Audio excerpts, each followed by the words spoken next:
ये पेपर है। आप सभी जानते हैं 100 पूर्णांक होता है और 3.25 घंटे का समय होता है। खंड का में आपके लिए पहला प्रश्न है, मुंशी प्रेमचंद ने उपन्यास लिखा है चंद्रकांता, गोदान, परीक्षा गुरु या फिर पुनर्नवा। तो आपका इसमें राइट आंसर हो जाएगा गोदान। ठीक है।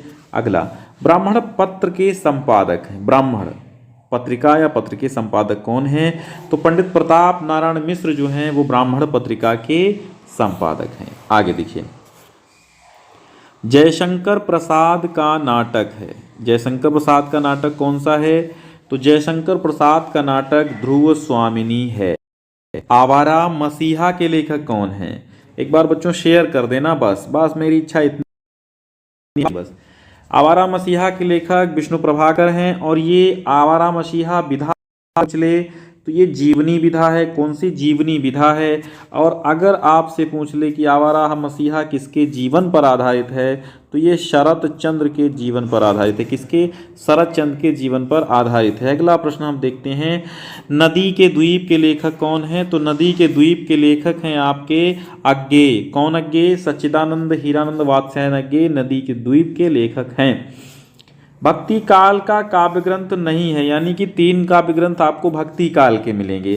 तो पृथ्वीराज रासो, सूरसागर, पद्मावत और श्री रामचरितमानस। तो आप जानते हैं सूरसागर सूरदास रचे हैं, ये भी कृष्ण भक्ति शाखा के कवि हैं। और श्री रामचरितमानस तुलसीदास लिखे हैं, ये राम भक्ति शाखा के कवि हैं। और पद्मावत जायसी लिखे हैं, जो सूफी संत काव्य धारा के कवि हैं। तो ये सब तीनों जो हैं वो कहाँ के हैं? भक्ति काल के हैं। और पृथ्वीराज रासो जो है ये आदि काल का है और पृथ्वीराज रासो के रचयिता हैं चंद बरदाई। कौन है? चंद बरदाई हैं। ठीक है। आगे देखिए, उर्वशी के रचयिता कौन है? उर्वशी रामधारी सिंह दिनकर की कृति है, राष्ट्रकवि कहलाते हैं। अगर आपसे कोई पूछे कि आदिकाल का राष्ट्रकवि कौन है, ठीक है, सॉरी आदिकाल का नहीं, रीतिकाल का अगर पूछे तो भूषण बता दीजिएगा। रीतिकाल के भूषण आदिकवि कहलाते हैं, वीर कवि। ठीक है, राष्ट्रकवि भूषण कहलाते हैं रीतिकाल के। और द्विवेदी युग के कहलाते हैं, द्विवेदी युग के आपके मैथिली शरण गुप्त कहलाते हैं। ठीक, इसके आगे आइए तो रामधारी सिंह दिनकर आ जाते हैं। ठीक है, रामधारी सिंह दिनकर जो हैं ये आपके प्रगतिवादी कवि हैं, जो राष्ट्र कवि हैं। चलिए, प्रयोगवाद के प्रवर्तक कौन है? तो प्रयोगवाद के प्रवर्तक अज्ञेय हैं, जिनका नाम सच्चिदानंद हीरानंद वात्स्यायन अज्ञेय है। कबीरदास के दोहों को किस नाम से जाना जाता है? तो ये साखी के नाम से कबीरदास के दोहों को जाना जाता है। अगला प्रश्न कहता है कि साकेत की नायिका कौन है? साकेत महाकाव्य की नायिका कौन है? तो साकेत की जो नायिका हैं वो आपकी हैं उर्मिला। उर्मिला लक्ष्मण की पत्नी होती हैं, जो साकेत की नायिका हैं।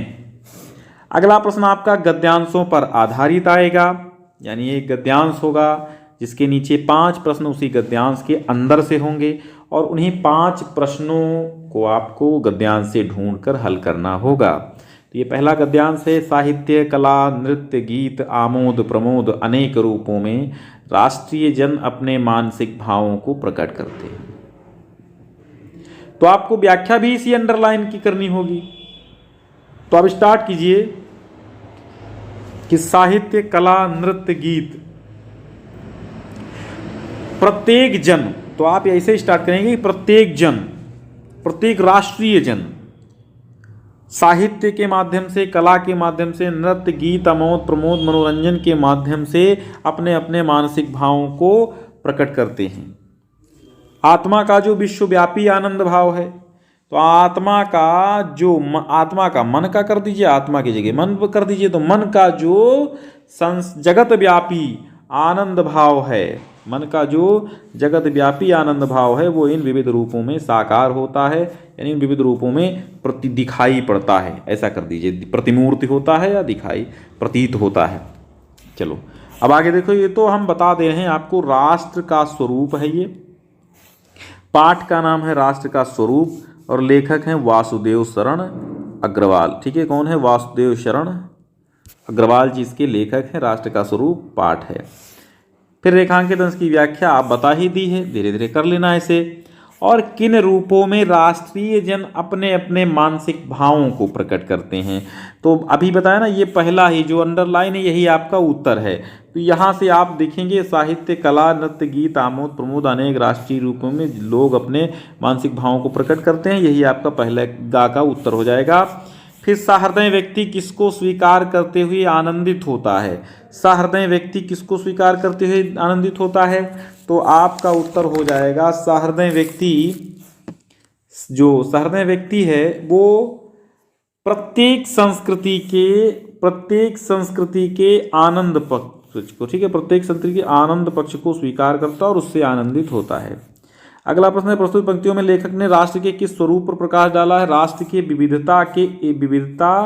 विविधता में भी एकता है, इस बात पर प्रकाश डाला है। अगला देखिएगा ध्यान से, आया एक करना होगा, एक दो में से एक करना होगा। इसमें कह रहा है कि मैं ये नहीं मानता कि समृद्धि और आध्यात्म एक दूसरे के विरोधी हैं या भौतिक वस्तुओं की इच्छा रखना कोई गलत सोच है। उदाहरण के तौर पे मैं खुद न्यूनतम वस्तुओं का उपभोग करते हुए जीवन बिता रहा हूं, लेकिन मैं सर्वत्र समृद्धि की कद्र करता हूं। अब देखिए इसका उत्तर आप देखिए, ऊपर गद्यांश के पाठ और लेखक का नाम। तो पाठ का नाम आप जानते हैं तेजस्वी मन के संपादित अंश हैं, तेजस्वी मन, ठीक है, तेजस्वी मन के संपादित अंश हैं। और इसके लेखक हैं आपके एपीजे अब्दुल कलाम हैं। और आपका जो शीर्षक है हम और हमारा आदर्श, हम और हमारा आदर्श, इस पाठ से जो है इस शीर्षक नामक पाठ हमारे किताब में है। तो एपीजे अब्दुल कलाम इसके लेखक हैं। रेखांकित अंश की व्याख्या, तो आप देखिए यहाँ पर आप अपने आसपास देखेंगे तो पाएंगे। तो एपीजे अब्दुल कलाम युवाओं को प्रेरित करते हुए कहते हैं कि युवाओं, अगर आप अपने आसपास पड़ोस देखेंगे तो ये आप अनुभव करेंगे, ये आप प्राप्त करेंगे कि खुद हमारी प्रकृति भी आधे अधूरे मन से कोई भी कार्य नहीं करती, क्योंकि प्रत्येक बगीचे में हर मौसम में आपको पुष्पों की बहार सुगंधी देखने को मिलेगी और सदैव वो ताजे फूलों से ही अपना श्रृंगार करती है, कभी बासे फूलों से श्रृंगार नहीं करती है। ठीक है, आगे देखिए, लेखक किनको एक दूसरे का विरोधी नहीं मानता? लेखक तो समृद्धि और आध्यात्म एक दूसरे के विरोधी हैं, ये नहीं मानता। ठीक, या भौतिक वस्तुओं की कोई इच्छा रखना ये गलत सोच है, ये नहीं मानता है लेखक। अब आगे देखिए, डॉक्टर कलाम समृद्धि की कद्र क्यों करते हैं? समृद्धि अपने साथ क्या लाती है? तो अब देखिए यहाँ समृद्धि अपने साथ क्या लाती है। तो समृद्धि अपने साथ विश्वास और सुरक्षा लाती है, इसलिए वे सर्वत्र समृद्धि की कद्र करते हैं, क्योंकि वो हमारी आज़ादी को बनाए रखने में सहायक है। आप रिवीजन क्लास की बात कर रहे हैं, तो यही आपका रिवीजन क्लास भी है, सॉल्व पेपर भी है, मॉडल पेपर। क्योंकि बात यह है कि मॉडल पेपर में आपको हर पार्ट लगभग मिल जाया करता है। तो हमारे चैनल पर कम से कम 20-25 मॉडल पेपर हम करवा चुके हैं, अनसॉल्व पेपर करवा चुके हैं। मान के चलिए 15-20 की संख्या में आसपास होंगे। तो आप अगर 20 पेपर कर लेंगे तो आप जानते हैं पूरी किताबें हो जाएगी, 20-25 पाठों से आ जाएगा उसमें, तो आपको समझ में मिलेगा ना। चलिए, तो अभी अगर आपने प्लेलिस्ट में देखा नहीं है, सिलेबस पूरा नहीं किया, तो आज ही आप प्लेलिस्ट देख लीजिए और सिलेबस पूरा कर लीजिए भाई। इसके बाद आप सारे सॉल्व पेपर करना और मॉडल पेपर करना, ठीक है। अब देखिए, डॉक्टर कलाम समृद्धि की कद्र क्यों करते हैं, ये हो गया। अब प्रस्तुत गद्यांश में लेखक ने छात्रों को क्या संदेश दिया है? लेखक ने छात्रों को संदेश दिया है कि उन्हें कोई भी कार्य आधे अधूरे मन से नहीं करना है, क्योंकि प्रकृति भी नहीं करती है। अब आगे कहते हैं न्यूनतम और अनंत का अर्थ। न्यूनतम का अर्थ होता है कम से कम, ठीक है, और अनंत का मतलब होता है अंतहीन। अनंत का मतलब अंतहीन, जिसका कोई अंत ही न हो उसको अनंत कहते हैं। अब आपको दो पद्यांश मिलेंगे और दोनों पद्यांशों में से किसी एक के नीचे दिए गए प्रश्नों को आपको लिखना होगा। तो आपका काम यह है, जैसे ही परीक्षा आपकी प्रारंभ हो आप पेपर देखिए और ये दोनों पद्यांश देखिए, दोनों के नीचे के आप प्रश्नोत्तर देखिए, प्रश्न देखिए, फिर उत्तर देखिए, समझ में जिनके सारे आ रहे हों तो वो वाला गद्यांश लिखिए। चलो पद्यांश लिखिए, वही पद्यांश वही गद्यांश लिखिए आप। कौन तुम संस्कृत जलनिधि तेरी तरंगों से फेंकी मड़िए।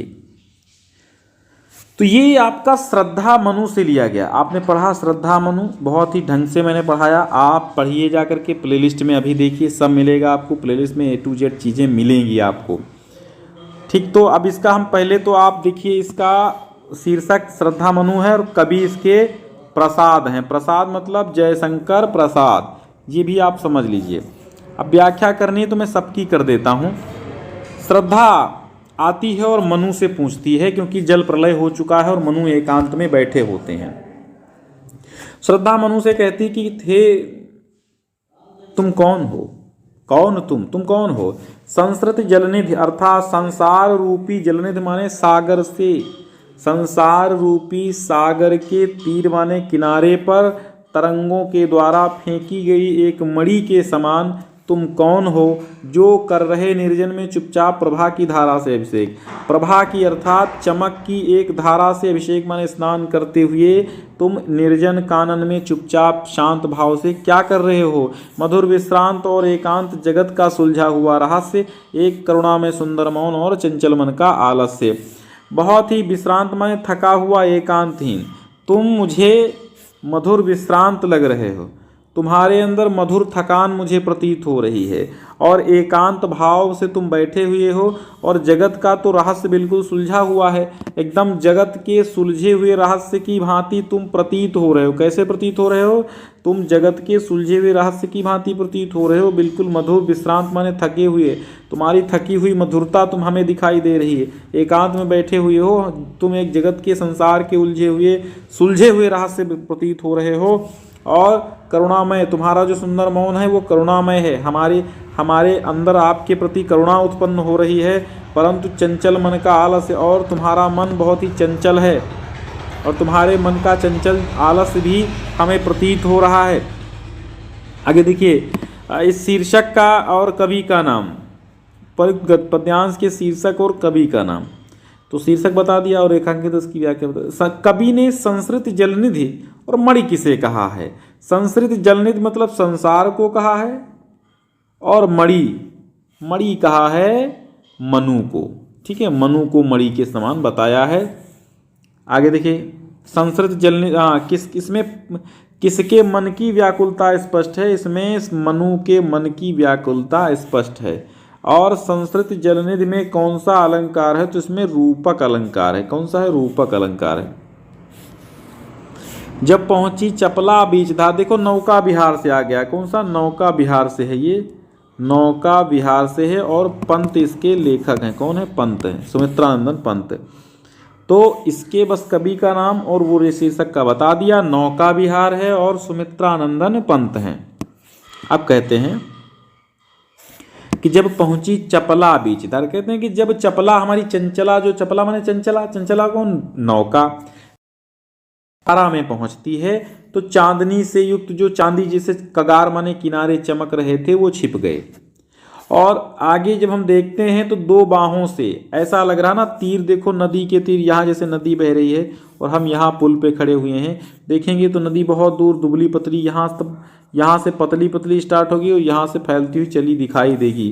तो हमें ऐसा लग रहा है कि दो बाहों से दूरस्थ, दूरस्थ माने दूर स्थित, तीर माने किनारे, धारा माने धारा का, कृष माने कोमल, कृष माने कमजोर और कोमल शरीर, आलिंगन करने को, आलिंगन करने मतलब गले मिलने के लिए, है ना, ऐसे हाथ बाहें करके कोई गले मिलता है ना, ऐसे बिल्कुल बाहें करके गले मिलने के लिए ऐसा लग रहा है। ये जो किनारे हैं दोनों, ये किनारे, दोनों किनारे बाहें फैलाए हुए आलिंगन करने को अधीर हैं। आलिंगन माने गले मिलने के लिए बिल्कुल अधीर हैं, धैर्य खो चुके हैं, ऐसा प्रतीत हो रहा है। दोनों बाहों से दो दूर पर स्थित किनारे धारा के कोमल कमजोर शरीर को आलिंगन करने के लिए, नहीं गले मिलने के लिए आ रहे हों। अति दूर क्षितिज पर बिटप मान लगती भ्रू रेखा सी अराल। अराल माने होता टेढ़ी, इसके मतलब होता टेढ़ी, ठीक है, टेढ़ी। तो जो दूर क्षितिज और बहुत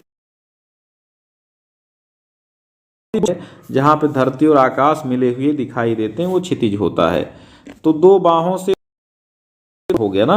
अति दूर क्षितिज पर बिटप माल, पेड़ों की माला बहुत ही दूर क्षितिज पर दिखाई दे रही तो ऐसी लगती है जैसे वो भ्रू रेखा हो, भ्रकुटी की रेखा। भ्रकुटी की रेखा जानते हो? अराल माने टेढ़ी भ्रकुटी की रेखा।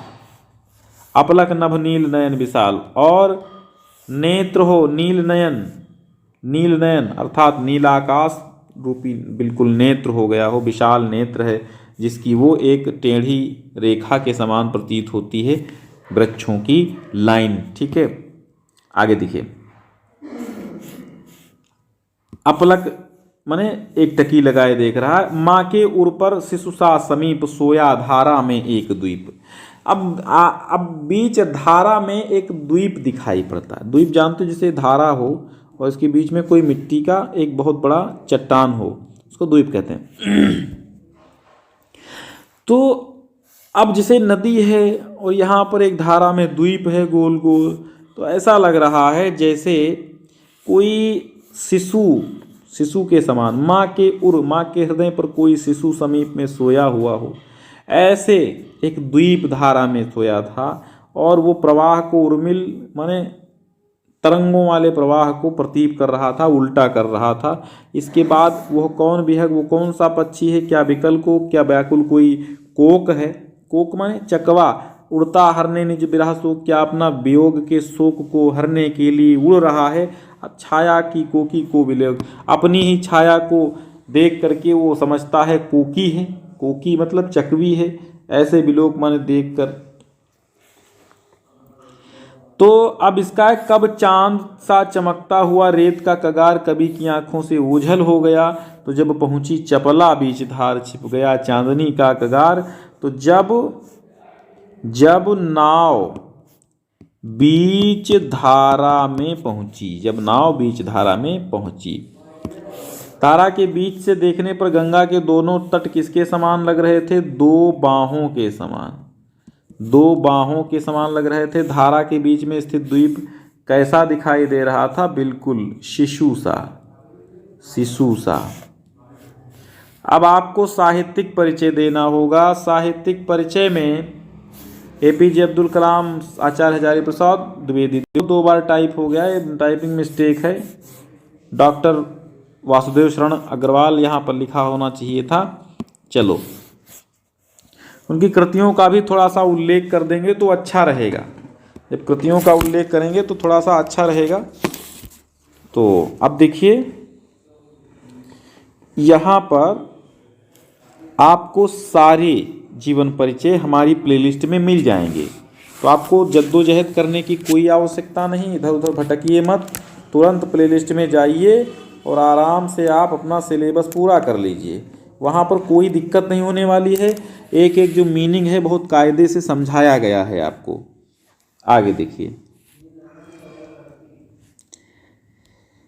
पंत, महादेवी और प्रसाद, तीन कवियों में से सबका जीवन परिचय और साहित्यिक परिचय मैंने लिख के दिया है, आप वहाँ देख लीजिए चैनल की प्लेलिस्ट में। और पंचलाइट, ध्रुव यात्रा, कहानी का ये जो सारांश कथा वस्तु है, ये भी मैंने लिख के बहादुर वगैरह की सबकी दे दी है।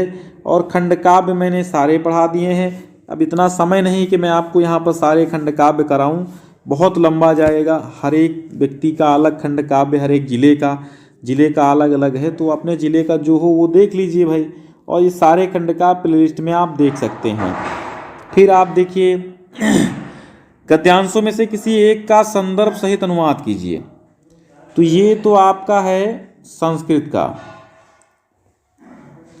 तो हिंदी संस्कृत आंग्ल भाषा स्वस्य समान अधिकारः आसीत्, हिंदी हिंदू हिंदुस्थानानाम उत्थानाय अयम निरंतरः प्रयत्नम् अकरोत्, शिक्षैव देशे समाजे च नवीनः प्रकाशः। ये देखो, महामना मालवीय से आया है, महामना मालवीय से आया है ये। अब एक एक मीनिंग समझ लीजिए। हिंदी, संस्कृत, आंग्ल माने अंग्रेजी, भाषासु माने भाषाओं का, भाषाओं में, अस्य माने इनका, समान, अधिकारा माने अधिकार, आसीत माने था। हिंदी, संस्कृत और अंग्रेजी भाषा में इनका समान अधिकार था। हिंदी, हिंदू और हिंदुस्तान के उत्थान के लिए यानी उन्नति के लिए अयम निरंतरः, ये निरंतर प्रयत्न अकरोत्, इन्होंने निरंतर प्रयत्न किया। शिक्षा एव, शिक्षा से ही, देशे, देश में, समाजे च, और समाज में, नवीनः प्रकाशः, नवीन प्रकाश, उदेति माने उदित होता है। अतः श्री मालवीय, इसलिए श्री मालवीय जो हैं, वाराणसी में काशी विश्वविद्यालय संस्थापनम अकरोत्, काशी विश्वविद्यालय की स्थापना की। अस्य निर्माणा, इसके निर्माण के लिए, अयम माने इन्होंने, जनान माने लोगों से, धनम माने धन, अयाचित माने मांगा, इसके निर्माण के लिए इन्होंने धन मांगा, लोगों से धन मांगा। जनाः च, और लोगों ने, महति अस्मिन या ज्ञान, बड़े ज्ञान यज्ञ में, महति माने बड़े, अस्मिन माने इस, ज्ञान यज्ञ माने ज्ञान यज्ञ में, इस बड़े ज्ञान यज्ञ में, प्रभूतम माने बहुत सारा, धनम माने धन, अस्मै माने इनको, प्रायच्छन माने प्रदान किया। तेन, जिससे निर्मित, उससे निर्मित, अयम, अयम माने यह, विशाल विश्वविद्यालय, विशाल विश्वविद्यालय, भारतीयानां दानशीलतायाः, भारतीयों की दानशीलता, श्री मालवीयस्य यशसः, श्री मालवी की यश रूपी प्रतिमूर्ति इव विभाति माने प्रतीत होता है। अथवा याज्ञवल्क्यो मैत्रेयीम उवाच, याज्ञवल्क्य मैत्रेयी से बोले, अभी आत्मज्ञा सर्वज्ञ पाठ से आ गया। याज्ञवल्क्य मैत्रेयी से बोले, हे मैत्रेयी, उद्यास्यन, मैं ऊपर की ओर जा रहा हूँ, अहम माने मैं, अस्मात् माने इससे, अर्थात इस आश्रम से मैं ऊपर की ओर जा रहा हूँ, यानी कि गृहस्थ आश्रम से मैं संन्यास आश्रम की ओर जा रहा हूँ। उद्यासन माने उठा जा रहा हूँ, जा रहा हूँ। स्थानात् माने स्थान से, अस्म माने हूँ। हे मैत्रेयी, मैं इस वृद्धावस्था के आश्रम, मतलब मैं इस गृहस्थ आश्रम से वृद्धावस्था मतलब संन्यास आश्रम की ओर जा रहा हूँ। ततः माने इसलिए, ते माने तुम्हारा, अनया माने इस, कात्यायन्या माने कात्यायनी से, विच्छेदन माने विच्छेदन, करवाणी माने करवा दूं, इति ऐसा। तो मैत्रेयी उवाच, मैत्रेयी बोली, यदि इदम सर्वा पृथ्वी वित्तेन पूर्णा स्यात्, यदि इदम माने यह, सर्वा माने संपूर्ण, पृथ्वी माने पृथ्वी, वित्तेन माने धन से, पूर्णा माने पूर्ण, स्यात् माने होगी, तत् माने तो, किम माने क्या, तेन माने उससे, अहम माने मैं, अमृतास्यामिति, क्या मैं अमर हो जाऊंगी। याज्ञवल्क्य उवाच, याज्ञवल्क्य बोले, नेति नहीं। अब आपको श्लोकों में से किसी एक श्लोक की संदर्भ सहित हिंदी अनुवाद करना होगा। तो देखिए, जयन्ति ते महाभागा जन सेवा परायणः, जरा मृत्यु भयम नास्ति येषां कीर्तितनोः शरीरः।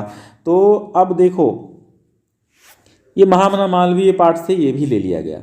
जयंती ते माने उन, महाभागा माने महापुरुषों की, जयंती माने जय हो, जन सेवा परायणः, जन सेवा में लगे हुए उन महापुरुषों की जय हो, जिनके, ये शाम, जिनके, कीर्तितनोः, कीर्ति रूपी शरीर को, क्वचित माने कहीं भी, कभी भी, जरा माने बुढ़ापा, मृत्यु माने मृत्यु से, भयम माने भय, नास्ति माने नहीं है।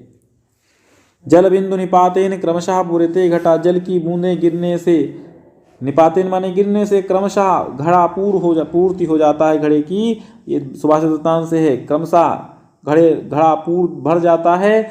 वही हेतु, वही कारण सभी विद्याओं में, धर्मस्य च धनस्य च, और सभी धनों में और धर्म में है। निम्नलिखित मुहावरों, लोकोक्तियों में से किसी एक का अर्थ लिखकर वाक्य प्रयोग कीजिए। आंखों के अंधे नाम नयन सुख, आंखों के अंधे नाम नयन सुख यानी गुणों के विपरीत काम।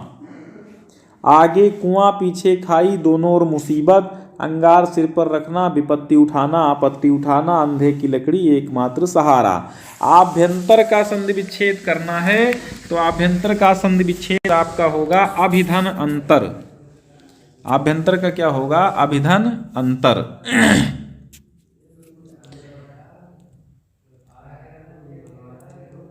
अभिधन अंतर हो जाएगा, ये देखिए अभिधन अंतर। प्रभोदया, प्रभोदय का संधि क्या होगा? प्रबुधन उदय पहला हो जाएगा।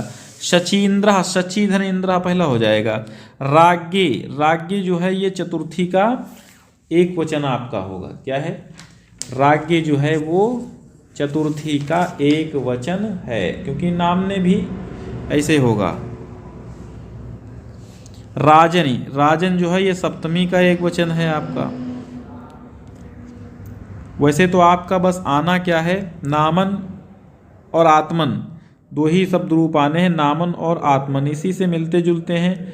नामन के वही है, वही आपके जो राजन के चल रहे हैं वैसे होंगे, नकारांत है ना। अब अनल का और अनिल का, तो अनल माने क्या होता है, आग होता है, अनिल माने वायु होता है, तो ये सा वाला ऑप्शन सही हो जाएगा। अशक्त माने शक्तिहीन होता है और आसक्त माने मोहित होता है, तो आ सही हो जाएगा। अब एक के दो अर्थ लिखने हैं, तो कनक के दो अर्थ लिख दीजिए। कनक माने धतूरा और कनक माने सोना, सोना और धतूरा दोनों चीजें होती हैं। अब बात आती है उत्तर, तो उत्तर दिशा, ये उत्तर दिशा हो जाएगी और उत्तर जवाब हो जाएगा, ठीक है। और अली, अली के दो अर्थ होते हैं, अली माने भमरा हो जाता है और अली माने सखी हो जाता है, ठीक है, दो अर्थ हो गए। अब जिसे काटा न जा सके वो अकाट्य हो गया। परीक्षा लेने वाला परीक्षक कहलाता है। और फिर है वाक्यों में किन्हीं दो वाक्यों को शुद्ध करके लिखिए। तो मेले में अनेकों दुकानें थी, तो अनेकों को हमने बताया अनेक हमेशा ऐसा ही लिखा जाता है, चाहे एक वस्तु हो चाहे तमाम वस्तु हो, ठीक है। तो इसका बहुवचन कभी नहीं मिलता और ना तो कभी बनता है इसका बहुवचन। तो हमारे विचारों में स्थायित्व तो गलत है, स्थायित्व तो होना चाहिए, सही स्पेलिंग ये है स्थायित्व, ठीक है। थाली में चार कटोरी नहीं है, कटोरियां हैं, इसको कटोरियां, क्योंकि चार है ना, तो कटोरियां बहुवचन हो गया। वो मुझे बुलाया नहीं, उसने मुझे बुलाया है। चलो आगे देखो, श्रृंगार, जितने भी रस छंद अलंकार हैं भैया मैं पढ़ा चुका हूँ, आप प्लेलिस्ट से देखिए। और जितने भी पत्र आपको संपादक के नाम और नियुक्ति हो हेतु सब, ऋण हेतु सब लिखवा चुके हैं। और समाचार पत्र की उपयोगिता और स्वस्थ समाज के निर्माण में नारी की भूमिका, नारी पर अभी नहीं लिखवाया निबंध, बाकी में प्लेलिस्ट में सब विज्ञान और समाज और पर्यावरण विचरण में ये करवा चुके हैं। तो आज का पेपर आपको कैसा लगा जरूर बताइएगा। बहुत बहुत धन्यवाद, एक बार शेयर कर दीजिएगा, हम आपके बहुत आभारी रहेंगे। बहुत बहुत धन्यवाद।